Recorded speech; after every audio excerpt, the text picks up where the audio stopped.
à tous. J'accueille Maître Xavier Piquant, qui a eu la gentillesse de vouloir participer à cet atelier. La dématérialisation, c'est beaucoup de sujets qui se ramènent après sur un seul, c'est l'aspect juridique, comment on gère tout ça juridiquement. Alors, rapidement, quel est notre environnement qui nous amène à ces aspects juridiques? C'est déjà, la notion de dématérialisation des marchés publics. Je vous rappelle que les procédures pour les marchés supérieurs à 25 000 euros, octobre 2018, c'est dans peu de temps. Ça veut dire quoi? Mutualisation des profils acheteurs, la simplification de la publicité, des accès aux procédures. C'est aussi les notions de « dites-le nous une fois », nos fameuses attestations, etc., au lieu de les diffuser, de les mettre sur un seul site et ainsi de suite. Donc là, on tombe déjà dans de la donnée, cher maître. Il y a aussi l'autre sujet important qui est le carnet numérique, même si pour l'instant, ça flotte un peu, mais il reste quand même actif. Je vois Franck qui... C'est issu de la loi de transition énergétique de août 2015, donc qui devra comporter toutes les informations utiles, et là déjà, information égale données, à l'entretien, à l'amélioration progressive de la performance énergétique.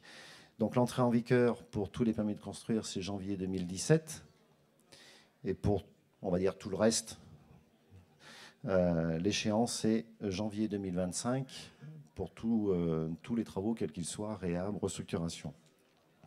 Et là, notamment dans ce cadre-là, rebelote, attention, données personnelles, enfin attention, restons prudents avec la donnée personnelle et tout ce qui en découle. Et c'est un peu pour ça que vous savez que l'Intec est quand même partie prenante de manière très importante et très engagée dans le plan de transition numérique du bâtiment. Ce plan de transition émane d'une décision, d'un plan de relance lancé par Sylvia Pinel quand elle était ministre en décembre 2014, qui se décline sur trois plans. Pardon. Le plan de transition numérique du bâtiment, le PRDA, le plan de recherche et développement amiante, et le pacte. Ces trois plans ont été affectés d'un budget global de 70 millions d'euros, 20 millions pour le PTNB, 20 millions pour le PRDA, 30 millions pour le pacte. C'est Bertrand Delcambre qui a la présidence du PTNB. L'objectif, c'est d'expérimenter, de capitaliser les expériences, de convaincre, de faire monter tout le monde en compétences. C'est extrêmement important. Et l'Intec est très actif dans le PTNB. Il est déjà membre du COPIL, membre du COTEC, comité technique. Nous avons des confrères dans pas mal de groupes de travail. Nous participons dans le groupe maîtrise d'ouvrage avec l'AMIC pour regarder l'aspect, on va dire, contractuel de ces sujets. Nous sommes dans le groupe PO-BIM, alors ce sont des acronymes, hein, propriété objet. Nous sommes également très engagés dans le groupe ABV, Atelier BIM virtuel, où il s'agit de resimuler une opération en version BIM pour voir un petit peu les points d'achoppement, où ça coince, où ça marche pas. Et dans ce cadre-là, a été demandé donc à Maître Piquant de réfléchir sur un sujet qui est le droit du numérique et le bâtiment, qui quelque part concerne, on va dire, tous les sujets, je dirais, du PTNB, mais voire même au-delà. Donc Maître Piquant du cabinet Lefebvre, Pelletier et Associés, donc il est l'auteur d'un rapport qu'il a présenté auprès du Conseil supérieur de la construction et de l'efficacité énergétique, donc consacré aux implications juridiques du développement des outils numériques dans le secteur du bâtiment. Donc ce que je vous propose, c'est de passer la parole à Maître Piquant pour qu'il nous explique et qu'il nous déroule le rapport qu'il a rédigé. Ensuite, l'objectif, c'est de faire questions-réponses, histoire d'alimenter. S'il y a des sujets importants sur lesquels nous reviendrons, mais n'hésitez pas à préparer vos questions d'ores et déjà. Et je vous laisse la parole. Merci beaucoup, bonjour à tous, merci de m'accueillir à Mâcon donc, ce matin. Alors, on va essayer effectivement de faire une petite balade dans le monde du numérique. et dans le monde du droit du numérique. Alors, je vais essayer d'être le plus pédagogique possible. Le contexte en fait de cette mission il est le suivant. En fait. Donc, j'ai été saisi, je crois que c'était septembre-octobre 2015, d'une mission qui est très générale. Vous voyez, je l'ai noté, c'est le droit du numérique et bâtiment sur les implications juridiques de l'entrée du secteur du bâtiment en numérique. En gros, c'est à peu près, c'est des dizaines et des dizaines de sujets. Et c'est d'essayer d'évaluer finalement ce que peut avoir comme avantage, parce que c'est quand même ça la logique de ce rapport aussi, c'est d'essayer d'imaginer que la numérisation de vos pratiques professionnelles et des pratiques professionnelles de l'immobilier et du numérique soit un vrai progrès. Mais comme on est juriste et qu'on aime bien regarder les risques, derrière un progrès, il y a quelques petits enjeux techniques, de techniques juridiques qu'il faut avoir en tête. Donc finalement, ce rapport-là, il est là pour ça. Voilà, donc je vais vous expliquer, juste pour vous montrer un petit peu le plan. Donc petit 1, présentation de la mission droit numérique. Petit 2, les enjeux numériques dans le bâtiment. Donc là, je vais faire 3 focus très particuliers, très précis, qui je pense sont importants et qui ont été finalement les plus gros échanges qu'on a eu pendant le groupe de travail. La 3e partie, ça sera les 12 recommandations. Donc ce n'est pas des 12 travaux d'Hercule, mais enfin c'est un petit peu ça quand même. Et puis le 4e point, c'est moins important, c'est l'expertise qu'on a développée dans mon cabinet sur ces sujets-là. Alors la première partie, donc droit du numérique et du bâtiment. Donc la mission a été déclenchée donc, le 16 septembre 2015 donc, par Christian Baffy et par Bertrand Delcambre, donc une lettre de mission qui venait du ministère effectivement du logement. On a travaillé pendant en fait 4 mois. Avec évidemment l'Intec était très présent, je tiens à le dire, je tiens aussi à les remercier parce que ce groupe de travail et ce rapport n'existeraient pas sans toutes les personnes qui faisaient partie de ce groupe de travail. C'est-à-dire que je peux pas, j'ai pas la vérité moi-même. Il fallait vraiment, et on a eu des échanges à la fois passionnants, nombreux, dynamiques. Enfin, en tout cas, moi, j'ai pris beaucoup de plaisir à animer ce groupe de travail. On a fait un premier pré-rapport en décembre, qui faisait suite à une consultation publique et des travaux déjà pendant les réunions de groupe de travail. On a remis en fin janvier 2016 le rapport. On l'a remis fin janvier et pour des raisons de calendrier ministériel, et notamment de changement d'équipe ministérielle, on n'a pu que le publier que finalement fin mars. Voilà. Alors, pour rentrer dans la mission, elle avait 2 objectifs. C'était d'essayer de vérifier dans quelle mesure le numérique a un impact dans les 2 phases principales de la construction immobilière et de l'exploitation. Donc la première phase de conception du bâtiment, ce qu'on appelle la phase amont, et la phase d'exploitation et d'entretien de la rénovation, et ce qu'on appelle la phase aval. Évidemment, dans ces 2 phases-là, on n'a pas tout à fait les mêmes problématiques juridiques, et on n'a pas forcément les mêmes problématiques techniques. Dans la phase amont, on construit, donc on a travaillé plus spécifiquement sur tout ce qui était sujet contractuel, la maquette numérique, le BIM management, la responsabilité des acteurs entre eux, comment ils travaillent, comment ils vont mieux travailler demain avec des outils de maquette numérique. Et la phase aval, qui est plutôt là, l'immeuble est construit, l'immeuble existe, on a créé ce qu'on appelle une Smart City, et comment on fait pour gérer finalement la rénovation et l'évolution de cette Smart City. Et on rentrera, vous verrez, dans des sujets d'open data, de big data, de valorisation de données, et ce que vous disiez tout à l'heure, surtout comment on fait pour que la donnée personnelle, donc la donnée des individus dans cette nouvelle ville, soit préservée. Voilà, donc il y a eu les groupes de travail, pour votre information, c'était à peu près 15 professionnels du secteur de la construction et des nouvelles technologies. On a essayé de mixer au maximum les compétences. Alors les enjeux numériques du bâtiment.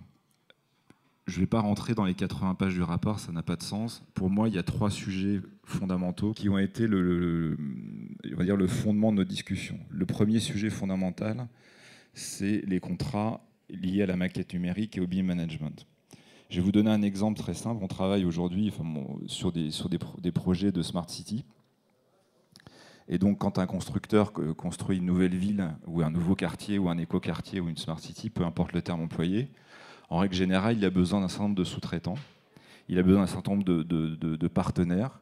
Et notamment, comme on est dans une culture aussi où il faut maximiser la culture du service, c'est-à-dire que la ville n'est pas seulement la construction d'un bâtiment, mais probablement demain un bâtiment avec du service, avec ce qu'on appelle des systèmes de e-conciergerie, avec du parking partagé, avec du contrôle de ces données de consommation énergétique, ces données de consommation télécom, avec du Wi-Fi partagé, avec même probablement de l'éclairage connecté. Bref, tous ces sujets-là, quand on regarde aujourd'hui la manière dont on construit, dont on fait des projets immobiliers, vous voyez bien qu'il y a des nouveaux acteurs qui rentrent et qui ont probablement pas tout à fait les mêmes réflexes juridiques que les acteurs de la construction et de la conception immobilière. Et donc, quand on n'a pas tout à fait les mêmes réflexes juridiques, ben, on a tendance à vouloir imposer à l'autre ses propres approches. Je peux vous donner un exemple tout à fait simple, c'est les discussions que j'ai encore très régulièrement entre les opérateurs télécoms d'un côté et les promoteurs, constructeurs de l'autre.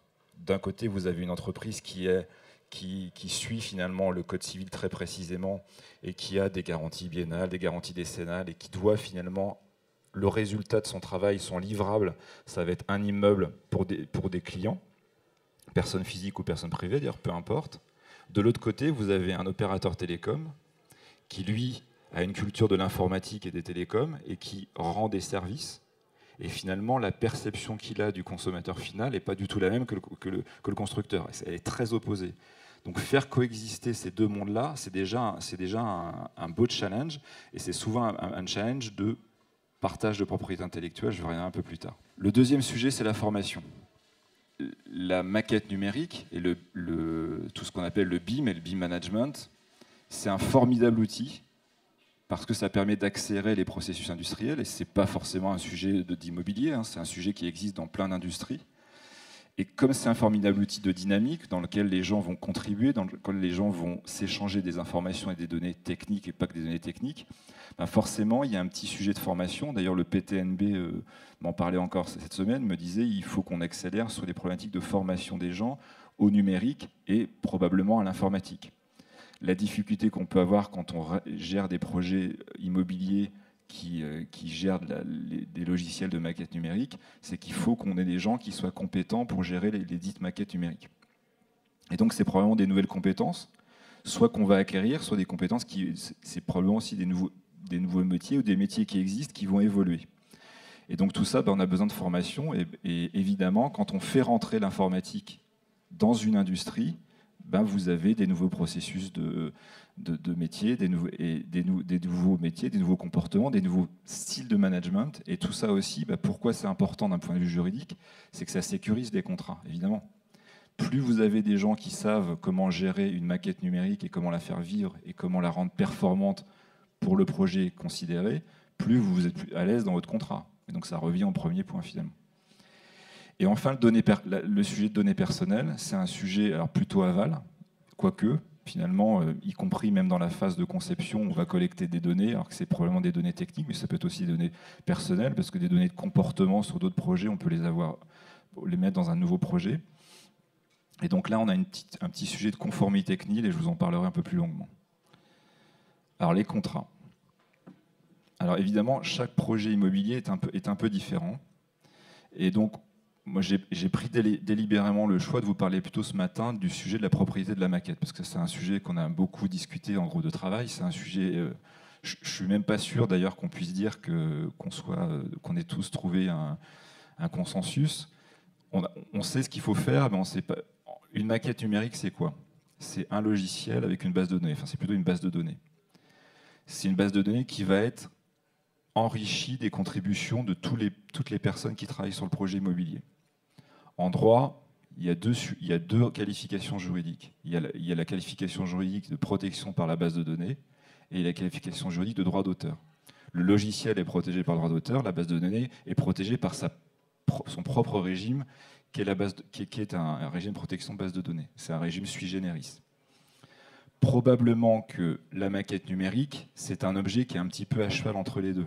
Parce que compte tenu de la complexité technique de l'outil, et compte tenu du fait que ça va quand même être une représentation graphique aussi, et pas que graphique, de l'immeuble, avec les apports des uns ou des autres, il est évident qu'on aura du mal à considérer que ce n'est pas quelque chose d'original. Enfin, en tout cas, et l'originalité, c'est le critère de protection de droit d'auteur. Donc finalement, on s'est dit, la maquette numérique, bah, c'est probablement quelque chose qu'on peut protéger par le droit d'auteur. Ce qui va nous faciliter la vie pour deux choses, à la fois la partager entre nous, parce qu'on sait que c'est une maquette, qu'elle est protégée, qu'elle existe, et on peut la partager avec d'autres. Donc ça, d'un point de vue juridique et contractuel, c'est quand même plus simple. Le pire, c'est de ne pas savoir ce que c'est. Donc là, au moins, on se dit, imaginons que c'est une maquette et qu'elle est protégeable. Après, quand on a identifié cette maquette et qu'on sait à qui elle appartient ou à qui va la contribuer, il faut se donner des droits de l'utiliser. Il faut donner à chacun des partenaires de ce projet la capacité de l'enrichir. Et c'est là où on a un deuxième sujet compliqué en termes de contrat et en termes juridiques, c'est que quand je donne quelque chose à quelqu'un, je lui donne un droit d'utiliser cette chose. Mais à un moment donné, j'ai envie qu'il l'utilise pour un projet déterminé, pour un temps déterminé, pour un objectif déterminé, et probablement un jour, j'ai envie de reprendre cette chose.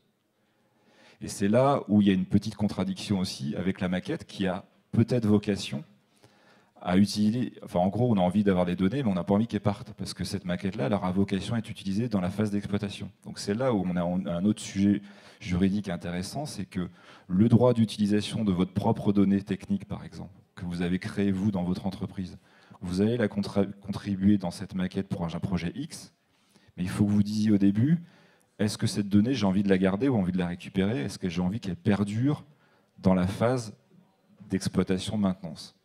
Et tout ça, ce ne sont que des clauses contractuelles à rédiger dans un contrat, ce qui rend l'exercice un petit peu différent et un peu compliqué. Voilà. On peut passer peut-être au... Merci beaucoup. Alors, évidemment, quand on parle de partage de données, de droits de propriété intellectuelle et de coexistence, de collaboration entre différents acteurs, il y a un sujet de responsabilité. Évidemment, quand vous, de la même manière, vous contribuez, vous donnez quelque chose à un tiers, à d'autres sociétés, vous avez envie, petit 1, que l'information soit protégée, petit 2, qu'elle soit respectée. Si on vous la rend, vous voulez qu'on vous la rende dans le même état, donc qu'elle ne soit pas du tout abîmée. Et vous voulez surtout, et vous, par contre, vous devez donner une information pérenne, sécure et de qualité. Parce que si ce n'est pas le cas, le jour où elle rentre dans cet outil de maquette, vous ne connaissez pas forcément le comportement de votre donnée dans cette maquette, et elle peut créer une problématique de risque. En gros, une erreur de données, le fait même que la coexistence des données avec d'autres crée des conflits, des bugs informatiques, et les bugs informatiques entraînant des problématiques de responsabilité et de dommages.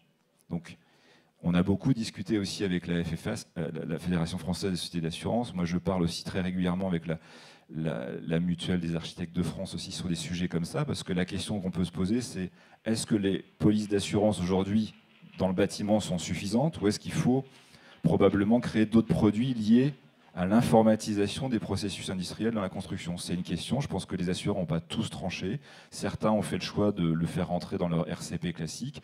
D'autres sont en train de réfléchir à créer des produits dédiés, comme on a pu créer il y a quelques années des polices dédiées à la cybercriminalité. C'est un peu du même ordre. Et évidemment, quand on parle de responsabilité entre les acteurs de responsabilité contractuelle, assez naturellement, on reparle de la fonction du BIM manager, ou des personnes qui vont gérer les entrées et les sorties des données dans la maquette. Et évidemment, on parle de la traçabilité des contributions. Et heureusement, on est dans un monde où la technologie avançant très vite, on peut imaginer que les outils qui vont se développer seront des outils qui permettront ça. On n'évitera jamais les bugs. Les bugs informatiques, ça fait partie de l'informatique. Un logiciel qui n'a pas de bugs, ça n'existe pas. Mais au moins, si on a des gens compétents et des outils à jour, on sera capable d'assurer ce niveau de traçabilité au bénéfice de tous les acteurs et de probablement réduire un petit peu le risque de responsabilité contractuelle.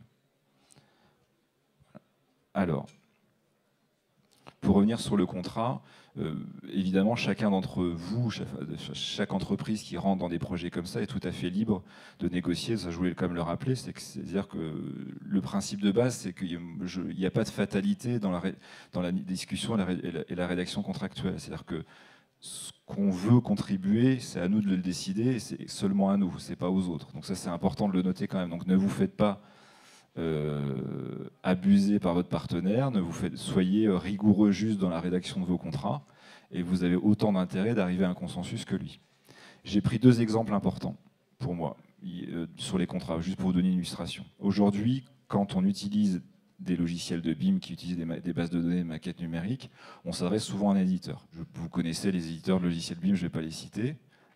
Ces éditeurs ont des mécaniques contractuelles assez classiques qui sont très très éloignées du monde de l'immobilier et qui sont en tout cas très éloignées du niveau de maintenance attendu qu'on pourrait avoir dans un secteur industriel classique. Ces logiciels-là sont vendus et les contrats sont rarement négociés. Or, ça me semble relativement important d'essayer d'inverser un peu la tendance avec ces acteurs et de négocier probablement plus fortement avec eux, notamment le niveau de droit qu'ils vous concèdent. Parce que s'il y a une défaillance de ce logiciel, il va falloir que vous activiez la garantie auprès d'eux. En gros, probablement que le défaut ne viendra pas toujours de votre contribution, mais ça peut venir aussi du logiciel qui ne fonctionne pas. Et moi, je constate très souvent, par exemple, que les licences dans ce secteur-là sont concédées, mais il n'y a absolument pas de maintenance ou de support, en tout cas d'un niveau très très faible. Ce qui fait que le jour où il y a un problème technique, les acteurs de l'immobilier se retrouvent un petit peu seuls, sans avoir le support des éditeurs logiciels, le support qu'ils vous doivent, parce qu'a priori, ils vous le facturent. C'est leur modèle économique. Ils ne font pas d'argent sur le logiciel, ils font de l'argent sur la maintenance. Donc si la maintenance n'est pas au niveau de vos projets, il faut la négocier. Donc ça, c'est important, parce que c'est aussi le confort de vie de tous les jours. C'est-à-dire que je vois trop encore de contrats, et ce n'est pas seulement dans l'immobilier, je vois encore trop de contrats de licence de logiciels qui ne sont pas négociés, et ce qui fait que le jour où il y a un problème, vous vous retrouvez avec un très mauvais contrat et vous ne pouvez pas activer les clauses de garantie. Ça, c'est le premier exemple. Le deuxième, c'est le contrat entre les contributeurs de la maquette numérique. Alors imaginez-vous, si on prend un autre exemple dans d'autres secteurs, mais ça existe dans ce secteur, mais dans d'autres secteurs, c'est comme si vous faisiez un partenariat technologique pour un projet dédié. Quand vous avez plein d'entreprises qui contribuent, c'est difficile de s'entendre sur les contributions. On est tous d'accord pour donner des choses, mais pas à tout le monde, pas au même moment et pas pour toujours. Tous ces sujets-là, c'est des sujets de propriété intellectuelle. Je vais vous donner cette information pour ce projet-là, seulement à vous dans ce partenariat, mais pas à votre voisin, parce qu'a priori, il n'en a pas besoin. Donc je ne donne des droits qu'à ceux qui en ont besoin, pas à tout le monde. Et puis je règle qu'est-ce qui se passe après la fin du projet. Est-ce que je récupère tout ? Est-ce que je récupère une petite partie parce que le reste va aller dans la maquette numérique, la base de données d'exploitation-maintenance, peut-être un jour dans le carnet numérique du bâtiment, on verra, vous voyez ce genre de sujet. En gros, vous avez des droits, chacune des entreprises dans lesquelles vous travaillez crée des actifs incorporels, ça c'est pas une vue de l'esprit, c'est la stricte vérité.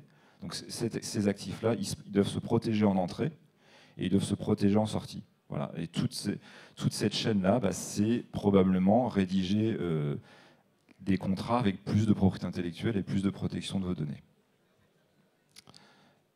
Alors la formation, rapidement, j'en ai déjà parlé tout à l'heure, on fait rentrer l'informatique dans les projets immobiliers, voilà. Donc c'est une forme d'évidence, mais je pense qu'il faut quand même se le dire et le rappeler. On n'a pas le choix, il faut rentrer dans ces sujets d'informatique. Il y a beaucoup d'écoles aujourd'hui, notamment des écoles d'immobilier qui créent de plus en plus de formations BIM, qui redéveloppent aussi les compétences informatiques pour les ingénieurs, donc finalement pour essayer d'avoir cette double compétence, pour permettre à l'écosystème immobilier finalement d'être capable à la fois de comprendre ses besoins, être capable d'aller négocier avec les fameux éditeurs logiciels ou de bases de données, parce que finalement c'est ça aussi l'enjeu, c'est de comprendre que ce qu'on vous propose, c'est peut-être bien mais c'est pas suffisant. Et puis aussi être capable de gérer les projets immobiliers avec des acteurs qui sont aujourd'hui classiques, mais qui demain vont se diversifier. Il y a de plus en plus de start-up de l'immobilier, il y a de plus en plus de sociétés dont le modèle économique n'est pas forcément celui de l'immobilier, qui vient plutôt de l'informatique, des nouvelles technologies.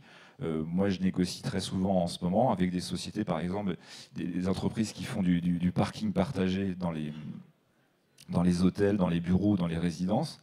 C'est des sociétés dont la culture, c'est créer des bases de données et des logiciels, parfois des algorithmes. Leur métier, c'est valoriser leurs actifs incorporels. Clairement, c'est ça leur métier. C'est pour ça qu'ils lèvent des fonds, et ils proposent ça aux acteurs de l'immobilier classique. Et donc, forcément, ils proposent ça aussi avec leur propre modèle contractuel, leur propre logique. Donc, ça veut dire que dans l'analyse des besoins, il faut que du côté industriel, on soit capable de comprendre, d'anticiper les besoins et puis demander aussi le niveau de service qu'une résidence, qu'un hôtel, qu'il y ait des bureaux nécessite. Et enfin, sur les données personnelles, il y a un vrai sujet d'accès aux données. Et comme, vous savez, il faut qu'il y ait une forme de garantie des entrées-sorties. Ça aussi, c'est de l'informatique pure, j'invente rien.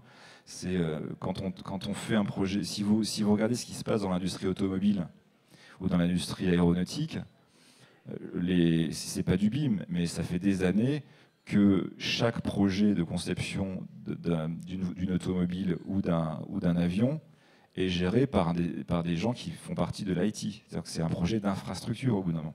Et aujourd'hui, un immeuble, c'est un projet d'infrastructure aussi. Sur les données personnelles. Donc ça, c'est le troisième focus que je vais vous faire, parce que c'est un sujet évidemment assez important.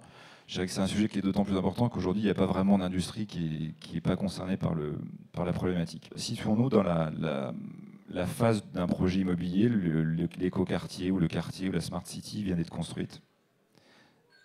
Donc c'est une Smart City avec des bureaux, des résidences d'habitation et des hôtels. Dans les résidences d'habitation, chacune des personnes dispose d'un appartement qui est un appartement dans lequel ils vont pouvoir avoir accès à un certain nombre de services du type je peux contrôler ma performance, enfin ma consommation énergétique, je peux regarder ma consommation de réseau internet, je peux peut-être par exemple commander des courses par la e-conciergerie parce que je ne suis pas souvent chez moi, donc j'ai besoin d'avoir des livraisons de courses, j'ai besoin d'un parking partagé. Parce que en fait, moi, je pars la journée travailler ailleurs, donc je peux mettre à disposition mon parking. Donc toutes ces informations-là, je vais les avoir à domicile sur une tablette. Vous voyez, c'est pas la science-fiction, c'est quelque chose d'assez classique. Donc toutes ces informations qu'on connaît de moi, que finalement la Smart City connaît de moi, bah, j'ai beaucoup contribué. C'est ce qu'on appelle les données personnelles. C'est moi, mon appartement, la manière dont je me chauffe, la manière dont je prends des douches, la manière dont je me déplace, la manière dont je consomme des produits e-commerce. Et tout ça, ce sont des informations, c'est des informations de comportement qui ont évidemment une très grande valeur, enfin, en tout cas qui ont une valeur surtout quand on a un peu de recul. C'est-à-dire qu'on est capable. Finalement, l'opérateur de Smart City aura accès à un niveau d'information demain absolument dingue. C'est-à-dire que si vous savez comment les gens vivent chez eux et comment ils travaillent à l'extérieur, vous savez à peu près tout sur eux. Et si vous connectez à ça un réseau de transport intelligent dans lequel vous pouvez imaginer, et c'est pas du tout la science-fiction, Jean-Claude Decaux sort un abribus connecté dans lequel probablement dans quelques années on saura envoyer des bus à la demande et non pas le concept de ligne n'existera pas forcément. On saura que dans cet immeuble d'habitation de ce quartier parisien par exemple, il y a 25 personnes tous les matins à 8h04 qui veulent un bus. Voilà. Donc on enverra des bus et le concept de ligne sera un petit peu différent. Et toutes ces données-là qui circulent, bah, ça a une énorme valeur.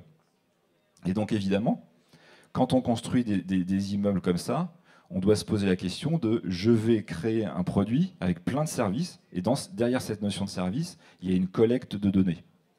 Et derrière cette collecte de données, il y a une problématique de conformité. Parce qu'évidemment, on a le grand Manitou CNIL, l'autorité de régulation qui contrôle la manière dont on protège les données personnelles. C'est le garde-fou.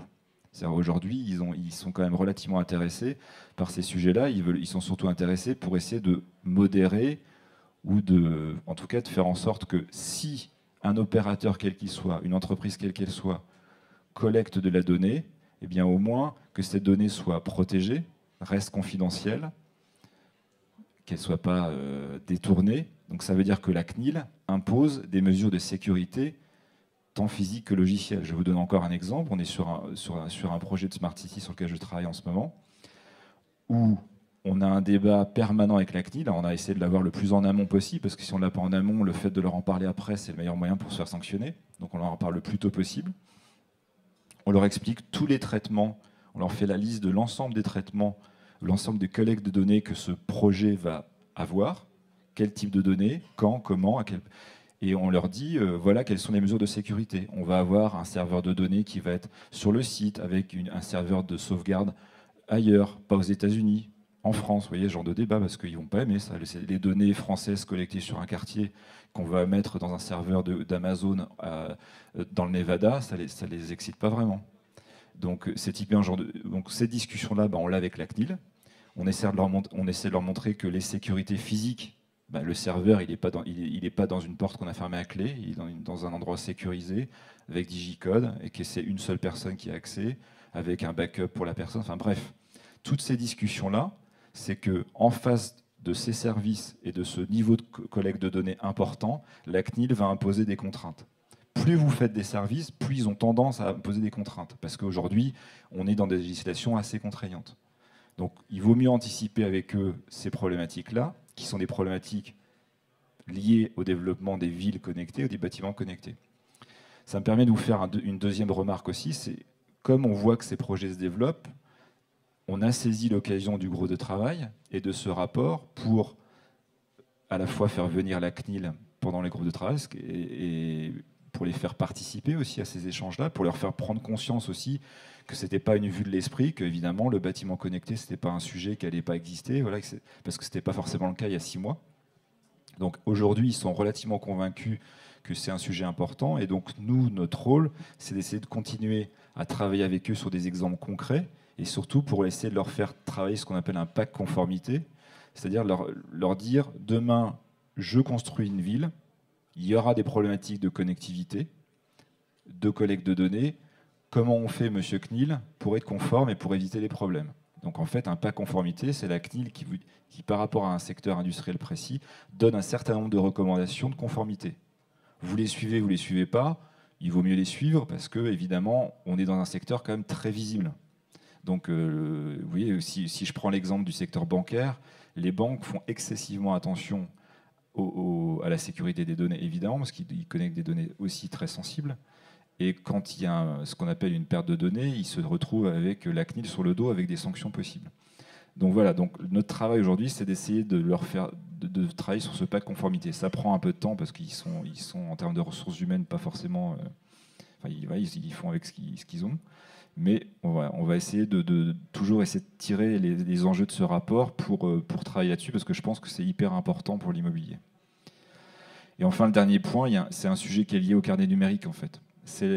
Et c'est un sujet très important, c'est que cette donnée-là, les données collectées, il y a une problématique de valeur. Ce que je ne voudrais pas demain, c'est qu'une personne physique refuse l'accès à son logement qu'elle a acheté en VFA 2 ans avant, sous le prétexte qu'elle se rend compte à l'arrivée dans les lieux que finalement, elle va être beaucoup trop exposée en termes de données. C'est-à-dire, en gros, j'ai acheté un appartement, pas pour qu'on collecte tout ça sur moi. Je ne le veux pas. Et ça, c'est un sujet. Donc ça veut dire que si c'est un sujet de risque, il y a un sujet de valeur derrière. Donc il y a aussi, et ça c'est un sujet économique, c'est est-ce qu'on peut imaginer demain, par exemple, qu'il faudrait rétribuer l'utilisateur de cet immeuble-là ou de cet appartement en contrepartie du fait qu'on va utiliser ces données. Bon, je laisse le débat, mais c'est un sujet qui est aussi lié au carnet numérique, quelque part. Alors, la partie 3, c'est les 12 recommandations donc c'est un résumé du rapport. Donc je vais essayer d'aller vite sur les points qu'on a déjà vus. La recommandation 1, on en a déjà parlé, c'est la priorité de la maquette. Je ne reviens pas dessus. Puis si vous avez des questions, évidemment, il ne faut pas hésiter. La seule remarque qu'on peut avoir sur la recommandation numéro 1, c'est posez-vous toujours la question de vos actifs avant de rentrer dans un projet. Qu'est-ce que je vais mettre à disposition de l'autre? Voilà. Donc il y a un petit exercice de méthodologie et de ménage. On a plein de choses chez soi qui ont de la valeur. Il faut y penser quand on rentre dans un contrat. Il faut avoir cette méthode-là intellectuelle parce que c'est comme ça qu'on arrive à bien faire des contrats. Le référentiel contractuel, là, c'est aussi un sujet important du rapport. C'est en gros, et là c'est des discussions qu'on continue d'avoir avec le PTNB notamment, c'est d'essayer de travailler sur des scénarios de transactions et de contrats et de proposer des closiers propriété intellectuelle, donc gestion des droits de propriété intellectuelle et gestion des données personnelles, pour proposer ça à la filière immobilière. Parce qu'évidemment, il n'y a pas que des grands groupes dans l'immobilier, il y a des acteurs très différents. Donc il faut aussi permettre à chacun d'arriver à ce niveau aussi de complexité juridique. Et donc ça, je pense que c'est... En tout cas, moi, je milite beaucoup pour qu'on travaille là-dessus. Parce que les grands acteurs auront toujours les moyens Et puis, il y a aussi le poids relatif de la négociation. Et donc, comme tout le monde n'a pas le même poids relatif dans une négociation, si on vient avec des clauses et des contrats et des réflexes un peu plus ajustés, déjà, on a gagné un petit temps. La recommandation 3, c'était les sujets de responsabilité BIM qui sont liés aux problématiques d'assurance. Donc là, il y a aussi une problématique de qui va accéder à la maquette dans l'hypothèse d'un dommage. Donc il y a aussi, est-ce que c'est le BIM manager qui va le faire? Est-ce que probablement aussi il y a un sujet d'expertise judiciaire, un sujet d'expert d'assurance? Les experts d'assurance doivent probablement aussi développer leurs compétences numériques et informatique, parce qu'il faudra qu'il soit capable de déterminer si le dommage est lié à une problématique informatique. C'est un peu différent. Donc il faut aussi que ces compétences-là se développent. Alors la standardisation du BIM, je sais qu'il y a plein de projets là-dessus, c'est un vrai besoin évidemment, parce que en informatique, plus on se comprend facilement dans les langages utilisés, plus c'est performant et plus on évite les bugs. Donc c'est quand même, donc d'un point de vue juridique, c'est important de pousser la standardisation. C'est limite une lapalissade, mais si on veut avoir des relations contractuelles efficaces, il vaut mieux que les logiciels, les bases de données sur lesquelles les gens travaillent soient plutôt standardisés et interopérable. Je suis sûr que ça va arriver, il n'y a aucune raison que ça n'arrive pas, mais pour moi, c'est une sécurité juridique complémentaire.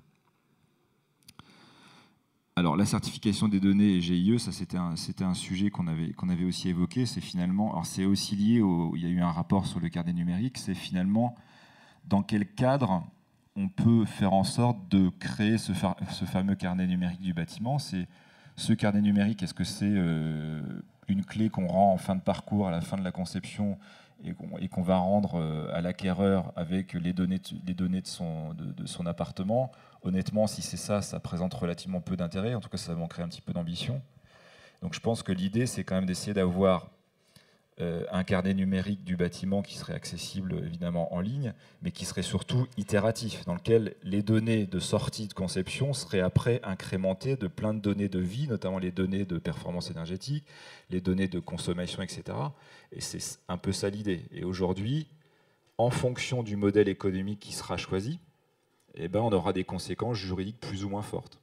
Et donc, sur ce sujet-là, on ne pouvait pas aller plus loin que dire que faites attention aux données, faites attention à la propriété intellectuelle, mais on ne peut pas aller au-delà parce que tant que finalement les pouvoirs publics n'ont pas statué sur ce sujet précis, ben on aura du mal à tirer les conséquences. Ce qui est évident, c'est que la manière de traiter la donnée en amont sera différente si on sait qu'il y a un carnet numérique après. Ça, c'est évident.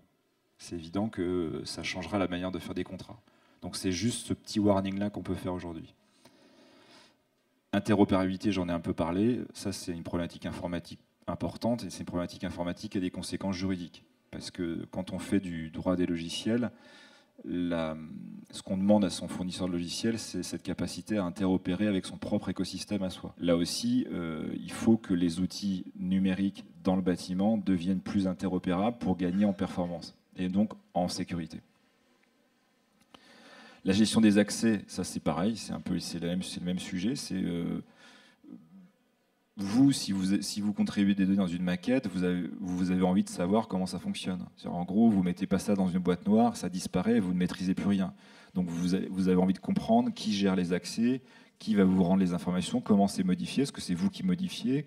Voilà. Donc la traçabilité, la sécurité, c'est important, et c'est d'autant plus important en plus que c'est quasiment des contraintes réglementaires imposées par la CNIL, j'en parlerai après, et ça sera encore plus imposé dans les nouvelles dispositions communautaires qui viennent d'être votées et qui viennent d'entrer en vigueur hier. Donc on ne peut pas être plus à jour, je vous en parlerai un petit peu après. Le management du BIM, on en a parlé au tout début aussi, c'est une problématique de formation et effectivement de capacité de compréhension de tous les métiers immobiliers pour travailler, avec une compétence forte en immobilier sur ces métiers, ces ressorts, et une compétence forte en télécom et en informatique. Alors, ça c'est un sujet qui est lié un petit peu aussi aux problématiques CNIL. C'est-à-dire que la CNIL nous dit toujours, et ça, quels que soient les industriels concernés, quand vous créez un produit aujourd'hui, un produit pour le vendre à une personne physique ou une personne morale d'ailleurs, il faut que, dès l'origine de la création, la protection des données et la sécurité des données soient intégrées, ce qu'on appelle la privacy by design. C'est-à-dire, en fait, votre technologie, donc par exemple, prenez l'exemple d'un ordinateur, d'une tablette, etc., elle doit être créée pour faire en sorte que la donnée soit protégée. Et donc, c'est le cas pour toutes les problématiques de Smart Grid. Et ils ont fait un pack de conformité Smart Grid il y a à peu près 2 ans, dans lequel ils disent que chaque industriel qui crée des Smart Grid doit penser à intégrer la sécurisation intrinsèquement. Ça veut dire que, par analogie, ça va s'appliquer à tous les produits et tous les matériaux que l'immobilier va utiliser ou utilise déjà. qu'ils soient ou non connectés à l'avenir. Donc, et plus ils seront connectés, plus cette précaution sera importante. Donc finalement, on s'est posé la question comment on fait pour essayer d'avoir un mécanisme de labellisation, parce que souvent la labellisation, ça permet aussi de renforcer la qualité des produits. Notamment si ces données ont vocation à être transférées dans le carnet numérique du bâtiment, qui redevient un tout collectif. Donc cette nécessité de privacy by design sera encore plus forte. Pas conformité, j'en ai parlé, ça me permet de vous parler de l'influence du règlement européen. Donc, il y a un nouveau règlement européen qui est donc entré en vigueur hier et qui donne une période de grâce de 2 ans aux entreprises pour se conformer, pour que chaque entreprise se conforme aux obligations CNIL, et en l'occurrence aux obligations communautaires. Pour vous faire schématiser très très largement, en fait, donc la loi de 78 qui règle la protection des données personnelles en France, donc ça fait quand même un petit moment. Aujourd'hui, la CNIL et toutes les autorités communautaires qui sont comme la CNIL considèrent que les entreprises européennes ont atteint le niveau de maturité suffisant pour être responsables. Donc en gros, on n'est plus dans la période de la pédagogie, on n'est plus dans la période de l'explication, dans la période de vous connaissez les contraintes liées à l'utilisation des données personnelles. Donc maintenant, de manière communautaire, on est d'accord pour considérer que tout le monde doit se conformer, que tout le monde, que si, et ça c'est la grande nouveauté, si une entreprise connaît une perte de données, cette entreprise aura 24 heures pour prévenir son autorité de régulation, donc la CNIL en France, et 72 heures pour prévenir le consommateur qui aurait perdu sa donnée. Donc imaginez-vous la réaction d'Orange il y a quelques années, parce qu'Orange a changé de tactique, et c'est légitime, quand Orange a perdu des données clients sur un réseau, ils n'ont pas communiqué à la CNIL et ils n'ont pas fait de notification client. Ils le font maintenant de manière systématique parce qu'ils sont obligés et parce qu'ils anticipent ce type de disposition. Si on se place dans une perspective de maquette numérique, dans laquelle plein d'informations circulent, des données techniques, mais aussi probablement des données de sous-traitants, des CV, des informations téléphoniques sur les uns ou les autres, des données aussi de police d'assurance, parce que c'est plus logique de les mettre ici, parce que ça permet aussi de gagner du temps, l'efficacité, etc. Bref, si c'est un outil informatique, donc tout outil informatique est interceptable par définition. Donc si l'outil est interceptable et que un pirate ou quelqu'un de mal intentionné collecte des données et les pique, en gros, les pirates, demain, en tout cas en 2018, et d'ici 2018, il faudra notifier la CNIL de cette perte de données. Ce qui est quand même relativement contraignant. Parce que ça fait un peu désordre, enfin disons que c'est pas forcément en termes de communication la meilleure nouvelle, parce que ça veut dire en gros que le message qu'on envoie, c'est que sur ce projet-là, eh bien, le logiciel utilisé, la base de données utilisée était probablement pas sécurisée. En tout cas, c'est ce que les gens penseront. Et donc, c'est pas forcément formidable. Donc, ce qui veut dire que face à ce nouveau règlement, et ça évidemment, ça couvre tous les secteurs industriels dont le vôtre, il n'y a pas de différence faite entre les différents secteurs industriels, il faut essayer de s'y conformer. Donc ça veut dire qu'il faut revérifier un peu ces pratiques de données, comment on les collecte, comment on les traite. Est-ce qu'on est vraiment conforme aux dispositions actuelles CNIL aujourd'hui? Et puis comment on fait? Est-ce qu'on va désigner un correspondant informatique et liberté ou pas? Enfin, vous voyez, ce genre de discussion, parce qu'on sait très bien que la sanction, pour le coup, est potentiellement plus forte aussi. Et comme la CNIL considère qu'elle a fini la phase d'éducation, voilà, je caricature à l'extrême, elle va probablement mettre plus d'énergie dans la phase sanction que dans la phase éducation. Voilà. Alors aujourd'hui, fort heureusement pour vous rassurer, elle n'a probablement pas les moyens logistiques et humains de faire des sanctions aussi fortes. Juste pour vous donner une image, la CNIL l'année dernière a fait de l'ordre de 550 contrôles inopinés et a sanctionné à peu près une trentaine d'entreprises sur des montants qui sont relativement dérisoires encore. C'est-à-dire qu'on est entre 30 40 000 euros jusqu'à 300 000 euros. Et c'est à peu près et notamment les entreprises qui prennent le plus cher, entre guillemets, sont plutôt des sociétés comme Google, par exemple. Mais ce règlement augmente le niveau de sanctions possibles et augmente surtout le niveau de contrainte. Voilà. Donc je voulais juste vous le dire, c'est que c'est un sujet qui forcément, quand on va discuter du pacte conformité avec la CNIL, quand on en parle avec eux, ils ont ça en tête. Ils ont évidemment ça en tête, parce que pour eux, ça change un petit peu leur manière de travailler.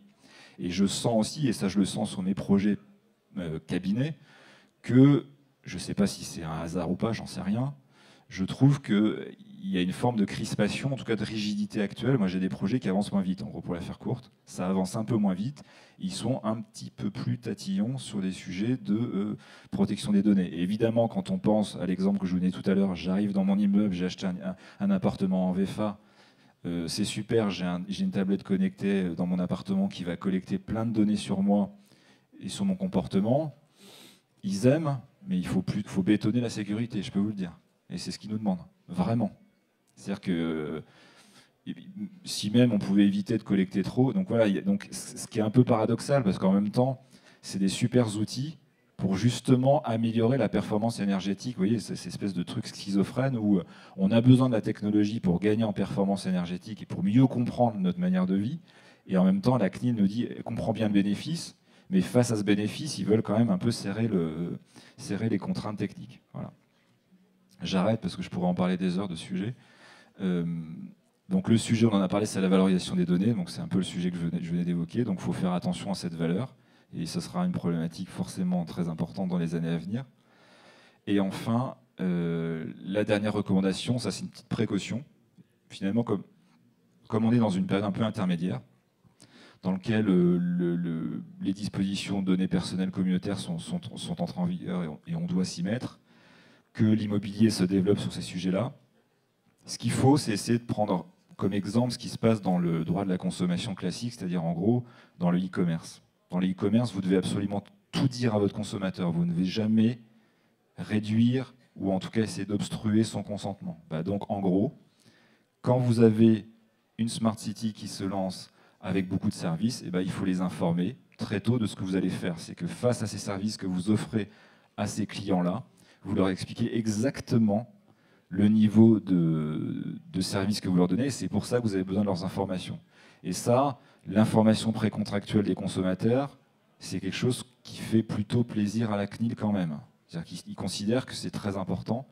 Et c'est une manière pour eux d'avoir le sentiment qu'on ne passe pas en force. Vous voyez, il y a un côté un peu psychologique dans l'histoire, mais c'est très important. Donc ça, il faut le faire. Tant qu'on n'a pas le pacte de conformité, et tant que les choses sont pas, la poussière n'est pas totalement retombée sur la réglementation communautaire.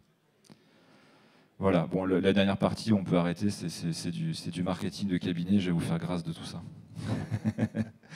Merci maître. Moi j'aimerais, avant de passer la parole,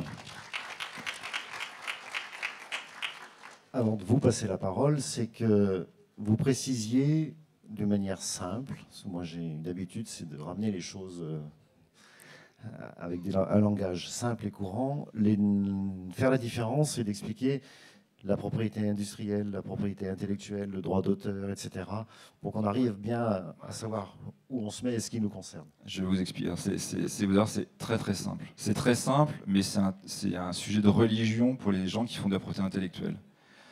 En gros, vous avez deux grandes familles. Vous avez d'un côté la propriété intellectuelle, de l'autre côté la propriété industrielle. Et quand on fait des études de droit, je peux dire que je parle de religion. Généralement, quelqu'un qui fait de la propriété intellectuelle ne fait pas de propriété industrielle. Moi, j'ai décidé de ne pas choisir, et je suis contre cette religion, donc je fais les deux.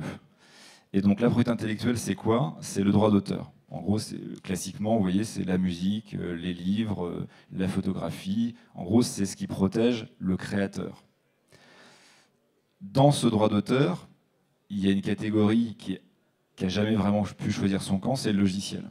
Le logiciel, c'est protégé par le droit d'auteur, alors qu'on pourrait considérer que le logiciel est plutôt quelque chose de technique. Mais aujourd'hui, le critère de protection d'un logiciel, c'est le droit d'auteur, et le critère de protection dans le droit d'auteur, c'est l'originalité.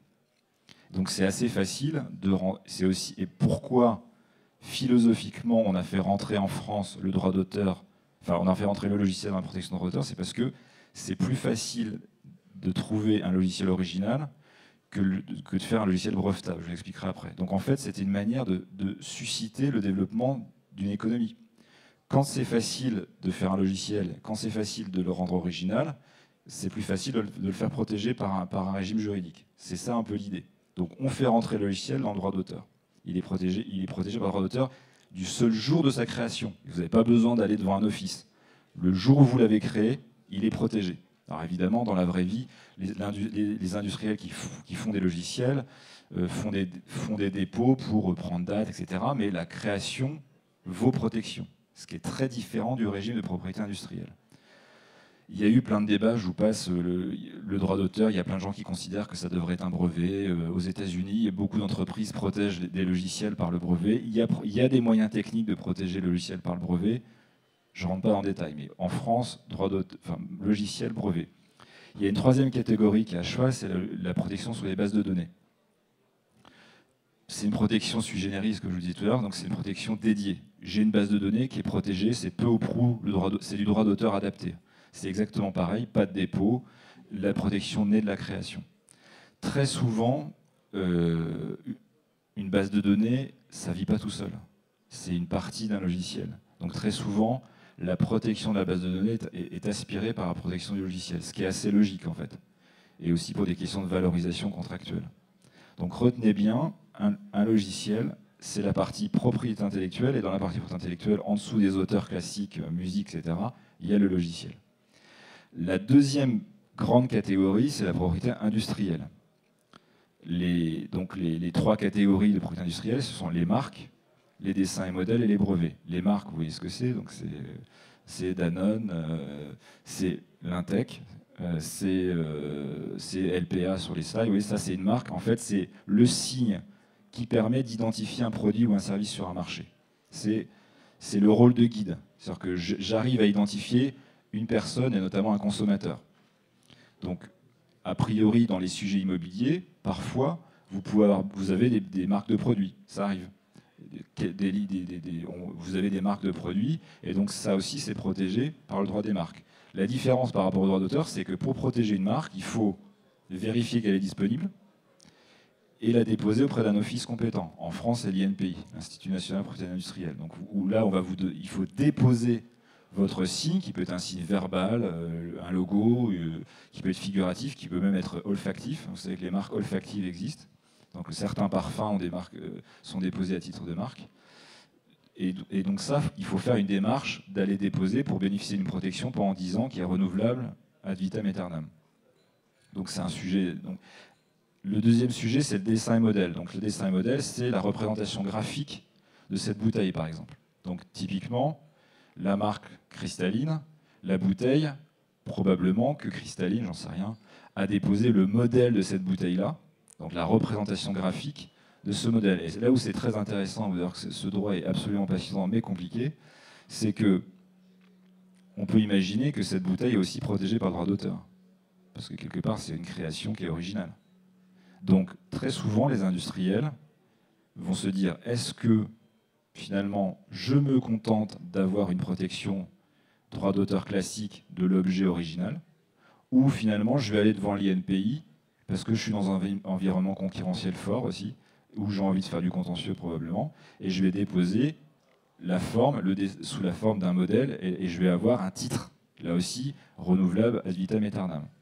Les secteurs les plus utilisateurs de dessins et modèles, c'est le luxe, donc les sacs, les chaussures, etc., les bijoux, et aussi tout ce qui est l'industrie automobile, modèles de voitures, etc.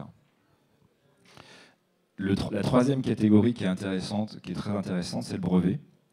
Le brevet, c'est pareil, c'est un titre de propriété industrielle que vous devez déposer à l'INPI ou dans les offices compétents dans le monde entier.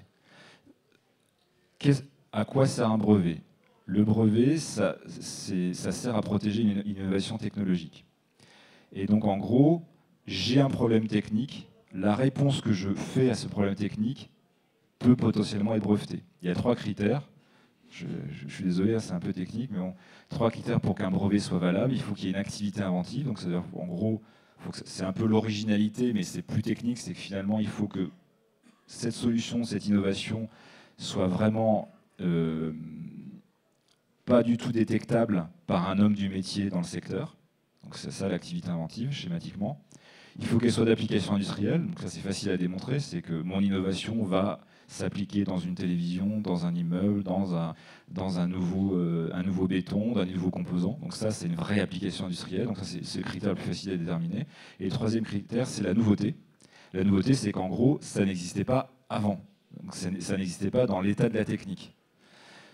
pourquoi c'est important pour vous aussi le brevet? C'est évidemment dans l'immobilier, dans la construction, il y a aussi beaucoup d'entreprises qui déposent des brevets. Il y a beaucoup d'entreprises qui auront peut-être potentiellement envie de vous donner le droit d'utiliser leurs brevets, ou vous aurez besoin d'utiliser des brevets, y compris dans le cadre d'un projet de bâtiment sous maquette numérique, qui vous donneront dans la maquette comment ça fonctionne qui mettront en plus de ce brevet du savoir-faire. Il y a du savoir-faire qui est protégeable par la confidentialité. Et là où c'est intéressant, c'est que évidemment, il y a beaucoup de gens qui considèrent qu'on devrait pouvoir protéger le logiciel par le brevet, parce qu'un logiciel, c'est aussi parfois peut-être nouveau, parfois c'est toujours d'application industrielle, et ça a probablement une activité inventive. Et donc, il y a plein d'entreprises aussi qui, par des mécaniques de rédaction de brevets, arrivent à protéger leur logiciel par le brevet en évitant le droit d'auteur. Mais n'oubliez pas que, en principe, logiciel, droit d'auteur, par exception brevet, sous réserve d'une rédaction un peu compliquée. Je ne sais pas si c'est clair, mais allez-y. Je peux me permettre question courte, réponse courte et rapide. D'accord.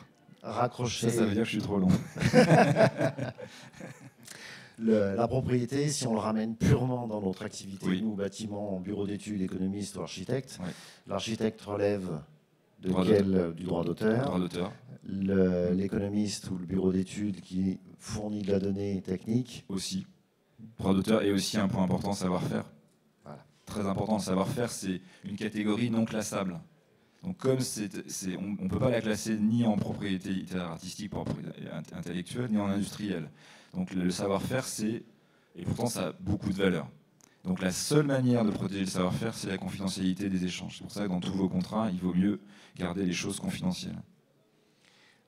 Un autre petit sujet, juste avant de vous passer la parole. Simplement, j'aimerais faire un focus parce que, au travers de tout ce qu'on entend sur ces sujets-là, notamment juridiques, on a tendance à penser que ça concerne bien d'autres personnes que nous.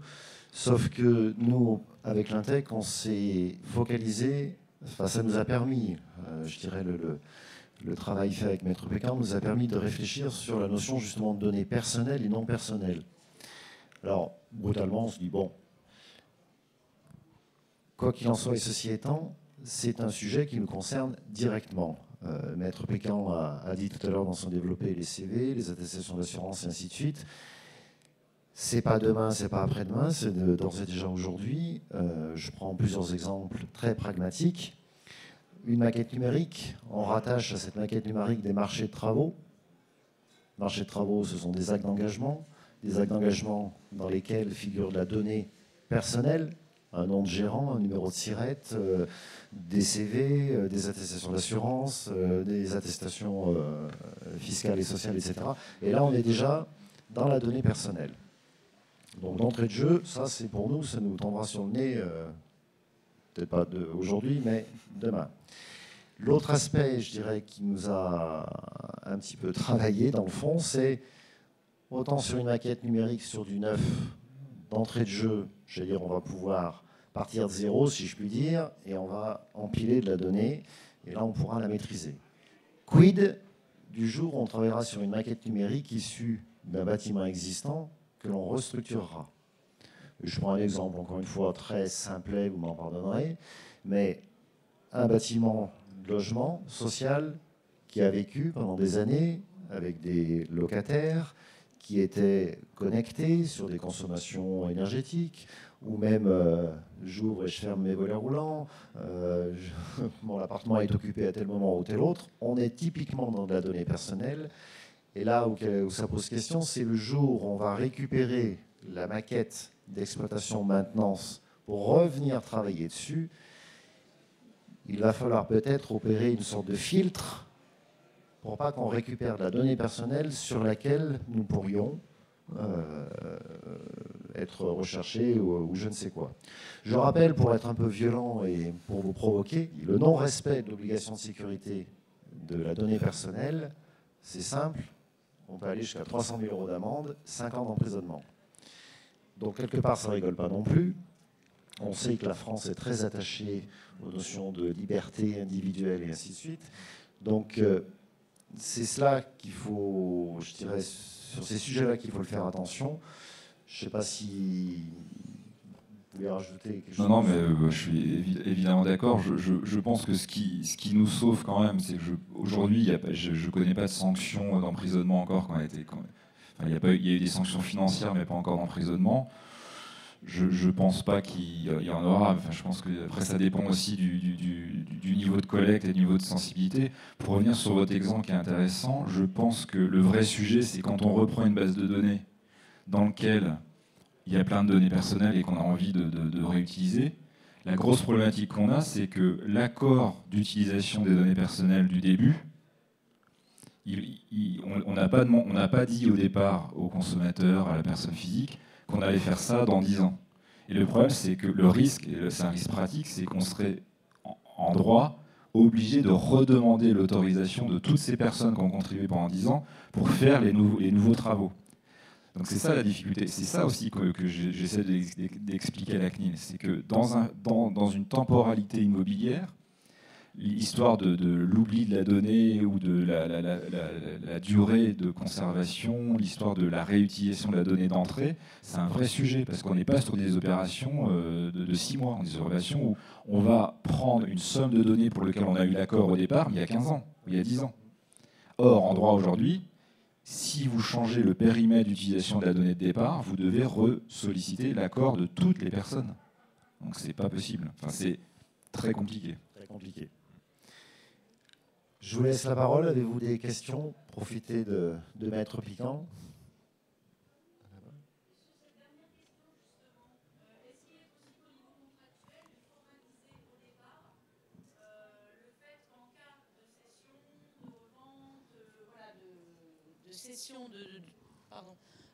De cession, par exemple, d'un bâtiment, les données seraient transférées, auquel cas l'usager saura dès le départ que ces données peuvent être transférées par la suite ou réutilisées. Tout à fait.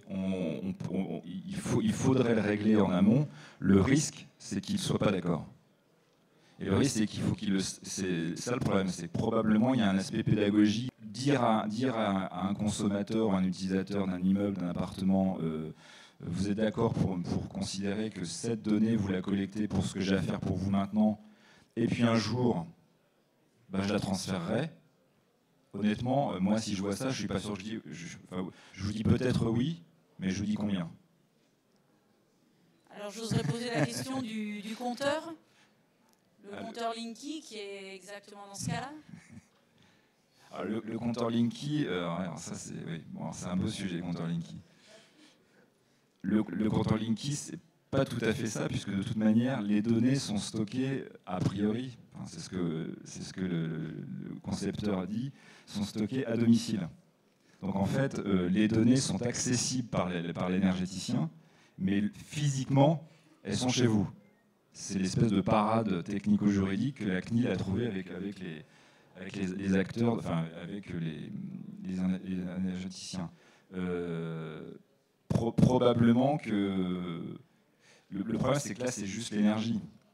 Le sujet, c'est que une smart city, si on prend cet abus de langage, ça collecte plein d'autres choses, et pas que l'énergie. Et c'est surtout c'est des données de comportement. Vous parliez de je sors, je rentre, je vais dans le parking, je rentre dans le parking, je rentre chez moi, je baisse les volets. On sait quand les personnes se couchent. Donc vous voyez, c'est un niveau d'exposition, on va dire, c'est un niveau de radiation numérique qui est plus fort que l'énergie. Donc, et c'est bien pour ça que la CNIL est réticente. Ce qui m'inquiéterait dans la clause qui demanderait à avoir une session ad vitam aeternam, en gros, c'est que je pense que ça ne passerait pas à la CNIL. Et les discussions qu'on a avec elle me font penser qu'aujourd'hui, ils n'accepteront pas ça.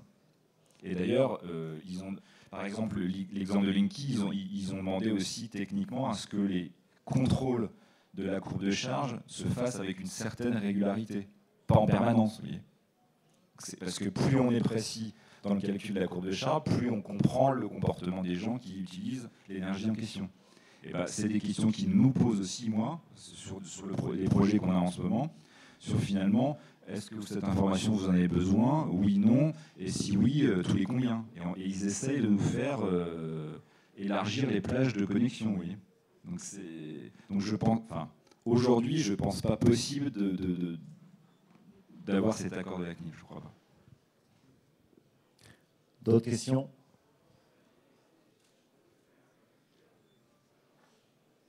Si. Après, je vais vous lâcher parce que c'est déjà 11h20. Il faut peut-être aller passer un peu chez nos amis les industriels. Je t'en prie. Oui, bonjour. Moi, je voulais juste en profiter qu'on ait un cher maître spécialiste du numérique. François. Pas cher. Pas cher, bon, ça c'est à voir. Je vous promets que c'est vrai. Donc tu disais, François, à juste titre, tu disais, dans les marchés, on a de nombreuses pièces écrites, avec l'engagement, CCTP, etc., qui nous amènent à perdre beaucoup de temps dans les signatures de marché. Est-ce qu'il y a un travail qui est fait à l'heure actuelle, au niveau justement, puisqu'on parle de la transition numérique, de simplifier cela en créant une signature numérique pour un ensemble de pièces écrites qui serait sur une tablette graphique, iPad, etc., et qui permettrait de gagner beaucoup de temps. Je sais que ça se fait déjà chez les notaires, d'avoir une signature numérique. Est-ce qu'il y a un travail qui est fait au niveau du bâtiment, de fédération, où vous avez été amené à approcher ce sujet pour simplifier et gagner du temps aussi pour nous, cabinet d'économistes, lors de signature de marché? Oui. Virgule. Toujours deux distinguos, le marché public, marché privé. Marché public, aujourd'hui, j'oserais dire, tu peux très bien le faire sans aucun problème. Signature électronique, déjà, tu as l'obligation de par tes déclarations comptables, fiscales et ainsi de suite. Donc, c'est le même principe. C'est la fameuse signature, je dirais, dématérialisée. C'est déjà effectif. La dimension qui se rajoute, c'est l'expérience qui a été faite, si je ne me trompe pas, c'est dans le nord de la France, c'est le fameux « dites-le-nous une fois ». C'est quelque part, c'est pour éviter la redondance de la production des éléments, des attestations, des certificats URSSAF et compagnie d'un jour, histoire de pouvoir faire des candidatures extrêmement plus simples. Soit c'est sur un site dédié et c'est le maître d'ouvrage qui va vérifier que tu es bien en jour tes cotisations et autres, ou alors c'est par simple transfert. Moi, j'ai eu le cas sur une opération, c'est pour ça que ça fonctionne déjà, où le maître d'ouvrage conserve chez lui pendant l'année entière la première production de tes attestations, et de ce fait-là, ça évite une multiplication de transmission de documents au fil de l'année. Pour les marchés de travaux, aujourd'hui, les entreprises qui te répondent en dématérialisé, en théorie, la procédure doit se poursuivre jusqu'à la fin de manière dématérialisée. C'est-à-dire acte d'engagement, situation, ordre de service, et ainsi de suite. Ça ne se fait pas encore tout à fait partout pleinement, mais la technique, elle est déjà là, sans aucun problème. C'est plus de l'habitude ou de la mauvaise habitude.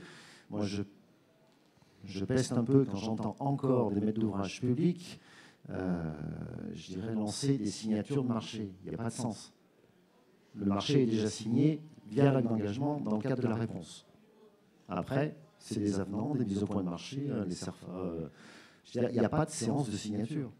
C'est une très mauvaise habitude des maîtres d'ouvrage, publics et privés, les deux, qu'il faut absolument, j'allais dire, ne plus encourager. On en reparlera si tu veux après, dans le détail.